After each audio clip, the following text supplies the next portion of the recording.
Today is Thursday, eskwela day. Yes, as a practical nurse student, kauban asa mo kontrata nga mosulod kang eskwela once a week. Yan naman is totally free, bayad ng employer yan. Lahat ng about sa studies is totally free. At the same time, binabayaran ka din ng kampanya para mag-aral. So may sahod yan sa pagpasok mo ng pag-aaral mo. Yan pa, lahat ng estudyante is binibigyan ng susi. Tinatawag din ng LATCA. Yan ay magnetic card para ma-access mo yung mga doors ng school. 8 AM yung pasok namin, so kailangan on time nasa school ka. So hindi kami na-monitor ng mga guard, pero pagdating mo sa room nyo, monitor kayo ng teacher nyo, sinesend yung report dun sa employer nyo. Yan pa isa locker, mga locker yan. So pwede mo siya magamit, ma-access kung may marami kang dalang gamit papunta ng school. Pwede mo man temporary ilalagay doon. May nakahang pala na piano dyan, yan is display lang yan. Tapos during the lunch, pupunta tayo ngayon sa canteen.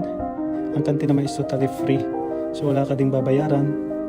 Tapos itatap mo lang yung magnetic card mo o yung LATCA mo. Tapos pipili ka ng food na gusto mo. Marami silang choices. May mga vegetable, may mga meat din sila. Chicken, beef. So ikaw kung anong gusto mo kainin.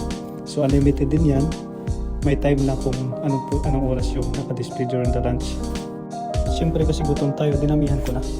Gutom yan. Gutom kayo si Dudong. Sige, muli na ako. Bye-bye.